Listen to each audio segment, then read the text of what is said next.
Hey everybody, Chris Avants Wi-Fi Training. In this video, we're going to go through the classic way of upgrading a Cisco switch. Now, this is not just any switch, it's one of the new 9K series switches from Cisco. We have a 9200 switch. Now, there's a couple ways to do software upgrades on these guys. This is basically an out-of-the-box unit. I've configured a couple things, the clock, time source, and a couple interfaces to be able to communicate with it from my computer here. But we're going to do this install pretty much the old-fashioned way with a twist. Okay, so if we do show install right now,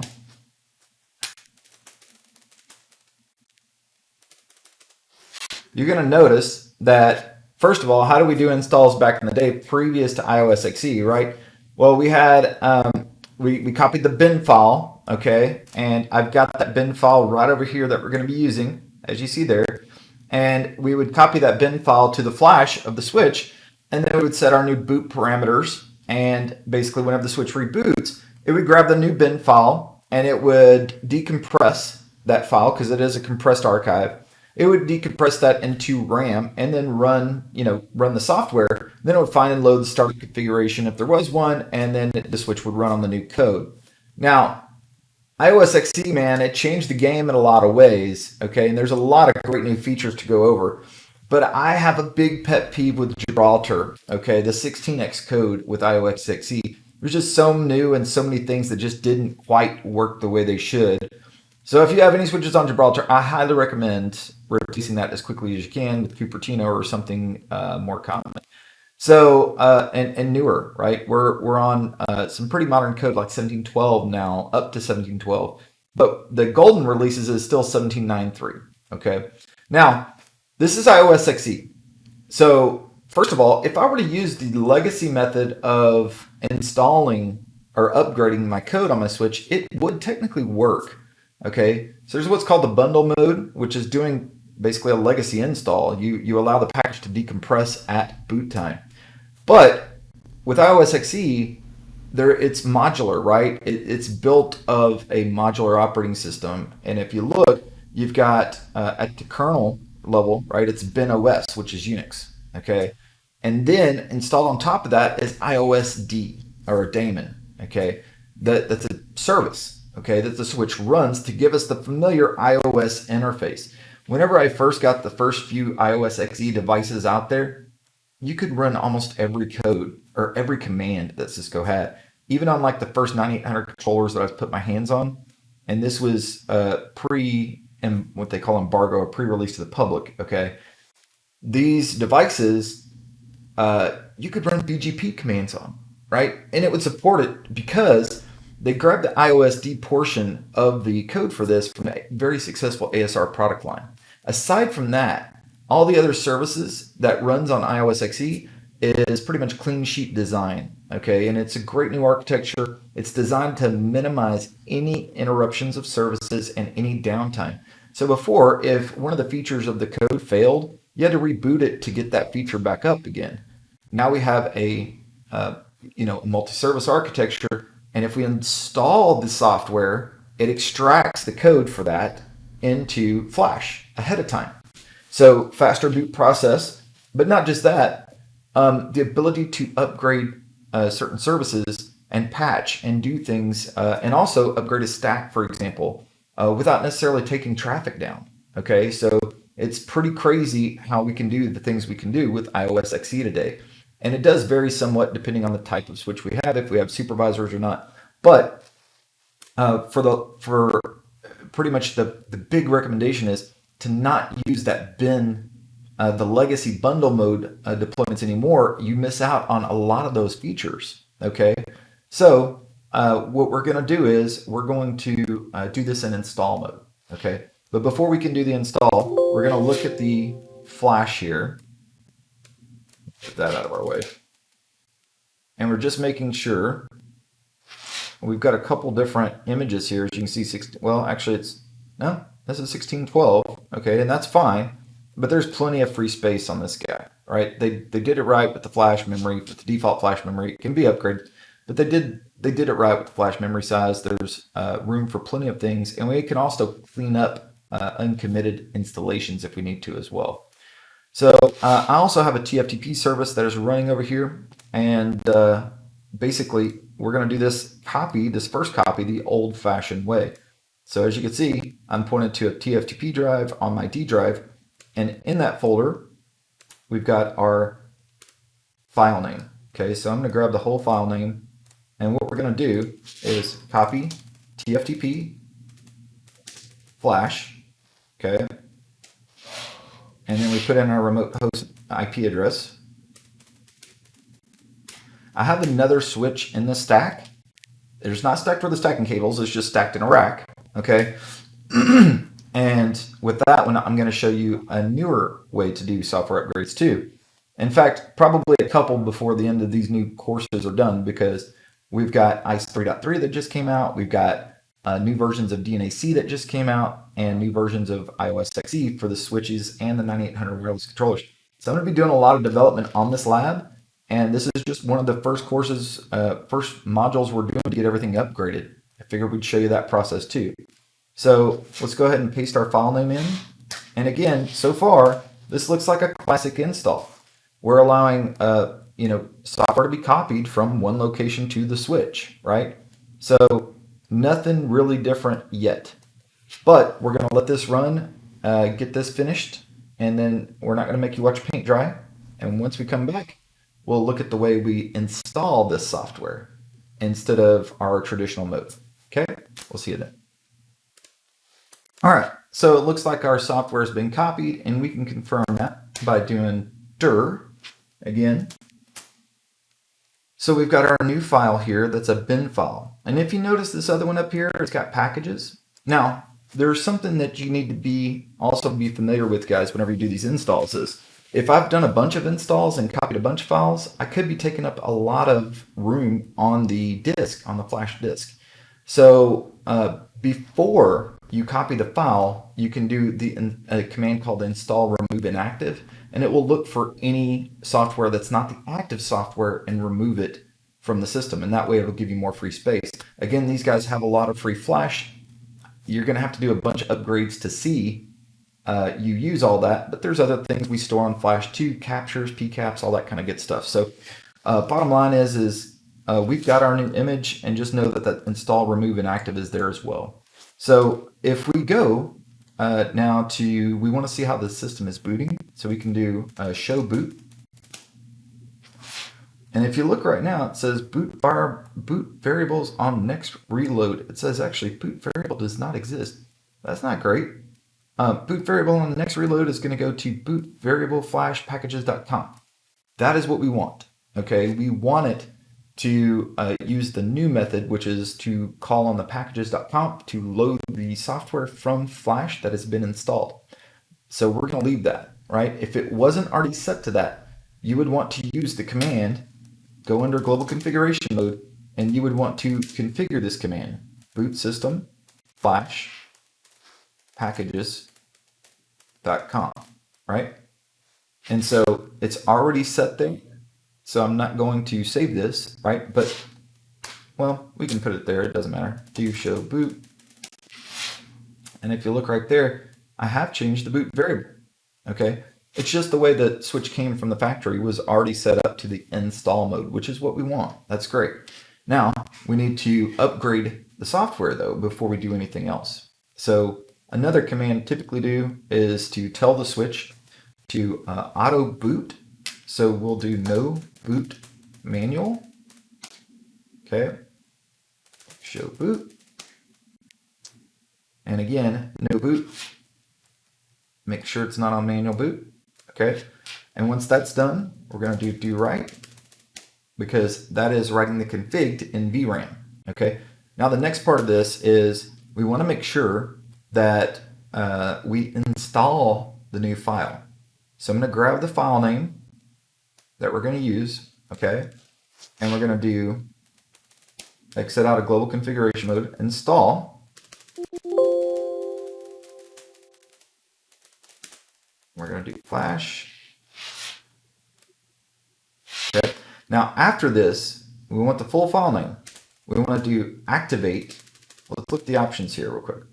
It says, well, we want to activate that package, okay. and then we can commit that. So now what we're telling the switch to do is go ahead and do the install, activate it, and commit it. Okay, and commit that as our boot system. All right. So bottom line is we are not worried about downtime or configuring the boot to be installed and activated later. There's a lot of different ways we can do our installs to basically reduce the amount of time that any switch needs to be down for software upgrades. So a lot of things we can do in advance before we activate and commit the new software. It depends on if we're changing from the legacy bundle mode to install mode. But we have a lot of new options, guys. One of my favorite things is SSO with the 9800 controllers. And SSO, ISSU is what it's called, in-service software upgrades. It's very cool how that works. We've actually had clients do it during business hours and got no tickets for wireless during that process, which is incredible to me because you know there's clients out there that do not support those neighbor messages that say, hey, this AP is going down, you need to go to this AP. But it works really well is the point, okay? And it simplifies the process of upgrading a lot of switches. Just like if we had a stack of switches, we can upgrade the stack pretty much the same amount of time it used to take to install one of those switches. So very, very cool features they've released with iOS XE. And to use those features, it has to be in install mode. So as you see right now, it's going through the installation. And once it's done, we will come back and we'll see the new software that has just been installed on this 9200 switch. And if you look, it's even saying, hey, if there was stack members, we would be performing the install on all stack members, just that same command, taking care of it. So we'll let this finish. And once we are done, we'll come back and see you then. Well, actually, the one thing I did want to mention is whenever you do the activate commit, the software is installed and the switch will reload. You don't have to type the reload command. It's basically on an autopilot from this point on to bring the switch back up. So the second we do the install, add file, activate, commit, that takes it through the installation and commits it, meaning it's going to reload once it's done. So it's on autopilot right now. We're going to let it run. We'll see you in a sec.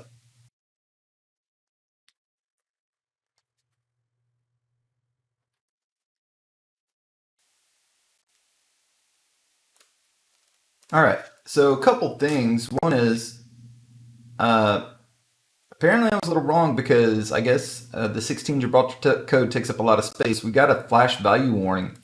So that was interesting to me, seeing that after I just said how much flash space is on these. I guess I'm thinking of the larger switches, but I haven't seen that warning doing a single upgrade yet. But the install, remove, and active will take care of that legacy. So it says, hey, this operation will require a reload of the system. I could have sworn that if you did activate commit, it was going to do it automatically.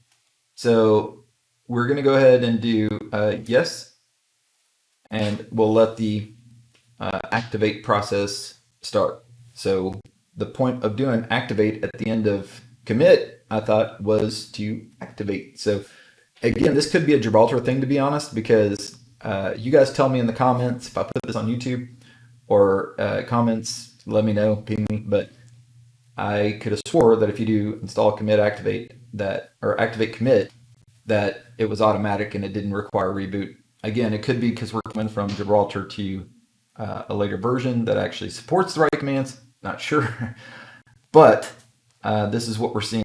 So make sure you do the install, remove, and active before you copy the new software to Flash. Okay, it is technically possible to also do install and add from a different path if you absolutely had to.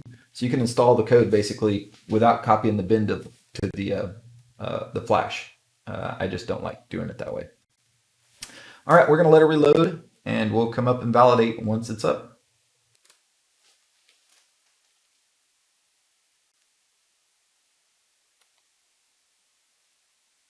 Okay, so we issued the activate commit process. As you can see, we did have to choose yes for the reload, as we mentioned, and then you can see the activate package on switch 1, and then it's starting the list of software package changes, old file list, it calls out and calls out the new file list, right? So it makes those changes, and then you can see it starts this auto abort timer. And that's if there's any issues with the install that it can roll back and keep from bricking the switch, which is a pretty cool feature, I think. Now, once that happens, it's going to start the reload.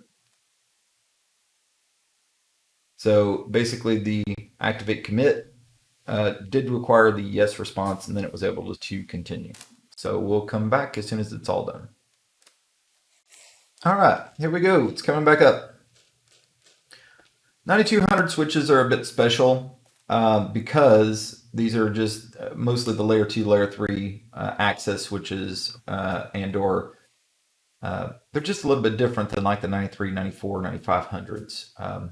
The bigger versions, of course, have supervisors and can take advantage of like ISSU and all that kind of good stuff that I was mentioning earlier, along with the 9800 platform, wireless platform. 9200 is stackable, but doesn't support the ISSU function that I was mentioning earlier. What I was saying about Gibraltar, though, guys, stay away from that. I've got plenty of attack cases that we opened thanks to Gibraltar, those 16x code. If you're on anything 16x, and I realize certain switches, like that's as far as it went, okay, like your 3850, 3650, there will be a golden release recommended for those switches to get them on the latest version of that. Definitely go with the golden releases, because I'm telling you, I still shake whenever somebody mentions the name Gibraltar. Okay, that's how much fun I had during that time frame. All right, so we're back in the switch now. If we do our show boot, we can see that the packages is what's there for the boot variable, all that kind of stuff. And if we do show install and we do summary, we can see that we are now on 17.09.3, right? So the upgrade is done, and we're good to go there now. Remember that there is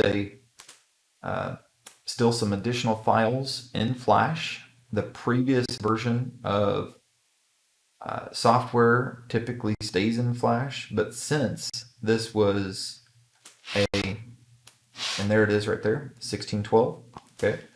So before the next upgrade, because we got that warning of 70% utilization, right, of Flash, we wouldn't be able to do another upgrade on this version until we did the install, remove, and active. So you can do that now, or you can do that later. And because this was installed, you would have to be able to download the bin file to start the process over. Should you need to roll back, you won't ever need to roll back. I'm telling you that version is just hideous. But should you have needed to, that's in any version, right? If you need to roll back, you need the bin file to start that off, okay? Once it's installed, then you can remove it and remove some space and all that. But I'm going to leave this, and we're going to leave it as is because we still have some free space in Flash. But if you start doing the embedded packet captures, things like that, you're probably going to use some of that. So just depends on where you're storing and all that kind of good stuff. So just keep that in mind about the Flash space. Like I said, the larger versions, I haven't really seen that issue for. And a lot of the deployments that I've worked on have been using like mostly 9400s and up. So 93 through 9500s, I guess. Yeah, I thought we were done, right? With our 9200 series switch upgrade, or I was going to end it. But one of the things I wanted to show you guys earlier, it was funny because I started recording this video with Gibraltar, and I knew better, but I figured, hey, it's an upgrade video. There's not going to be a lot of discussion on it. It's pretty straightforward. But one of the things I was originally going to try to do was show you guys that even the 9K switches have a pretty cool web interface, okay? And a lot of people don't realize this. And as long as you can get to it, you can do some pretty cool things, okay? Now, it's not like a 9800 wireless LAN controller, for example. In some ways it could be, right, if you were enabling those features, but it's technically not supported to do that unless you're in SDA mode, okay? But if you look, I could set up like VLANs and VTP and routing protocols, and I could set up AAA, a bunch of things I could configure here, right, over the the GUI, right? And I'm not a big fan of using a GUI for switch configurations typically, right? But you could. The big thing that I like having this for is one is it's nice to be able to get a visual on the system and know that you could do basic monitoring and troubleshooting on the switch if you needed to. Now, here's another thing.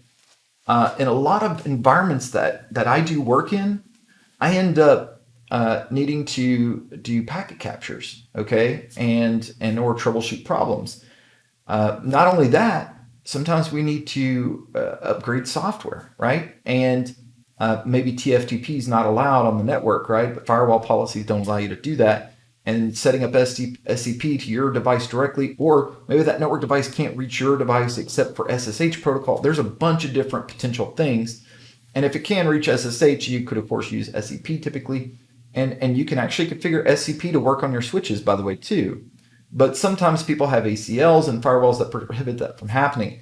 Whereas if I enable HTTPS on the switch, right, one of the things you can do here is upgrade software through the GUI. And that gives you a browser upload from your host system. So if I can reach this, I could upload software to the flash, right? Which is really cool. Okay. You can also do the remove inactive, right?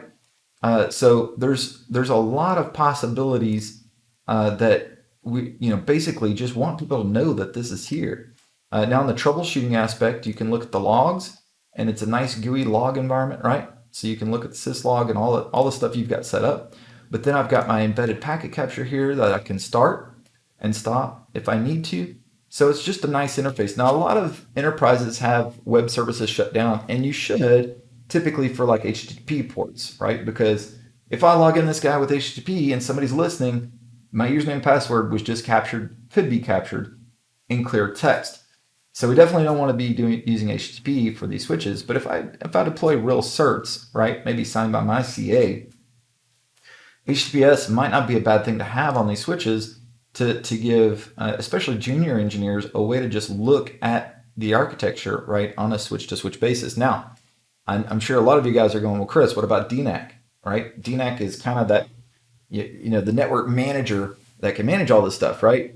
And you're right. DNAC should be used for software upgrades, should be used for configurations of our devices and templatizing our devices, even if we're not using SDA. Okay, we use a lot of those Velocity and Jinja templates and DNAC to automate the configurations of our wired devices, whether or not they're the latest and greatest or not.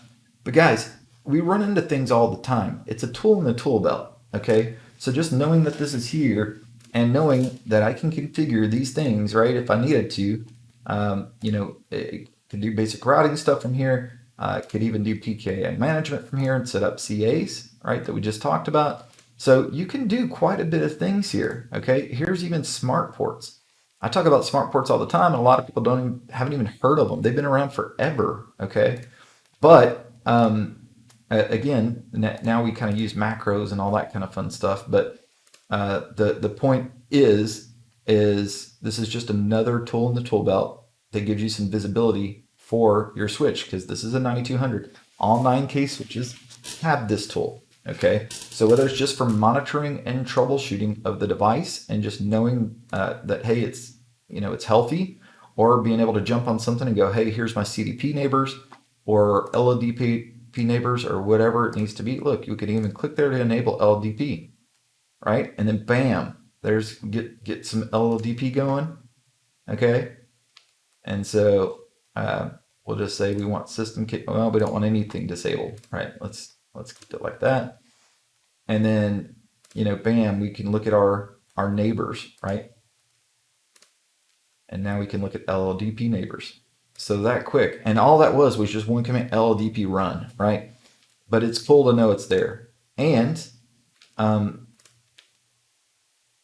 here's the other thing. Let's say you do configuration changes and you want to know the last person that changed the configuration. Well, I could do show start and show run, but I'm only going to see the CLI in the CLI format if I'm on the terminal, right? As to where one of my favorite features of the 9K architecture is not just that it's standardized on iOS, right, as the language, and it's easy to understand compared to Airspace, for example, on the wireless platform, but that we've got things like config diff built in, right? To be able to not use a third-party product to analyze a configuration and what's different. So you can see, this was the boot configuration. I know there's changes because the yellow, red tells me something was removed, okay? Green tells me that something was added, and yellow tells me something's changed. So this was added, right? And then you can see this was changed, okay? Changed, but it was there. And then this was removed, right? That's different. So this type of config diff, this could be invaluable if just to know this, right? And be able to quickly isolate what was different. Of course, DNAC can do the same thing if DNAC is set up and running and your devices are managed by it. Prime can do the same thing if your devices are set up and running and managed by it. Another tool in the tool belt, guys. So hope you enjoyed it, and now we'll see you in the next one.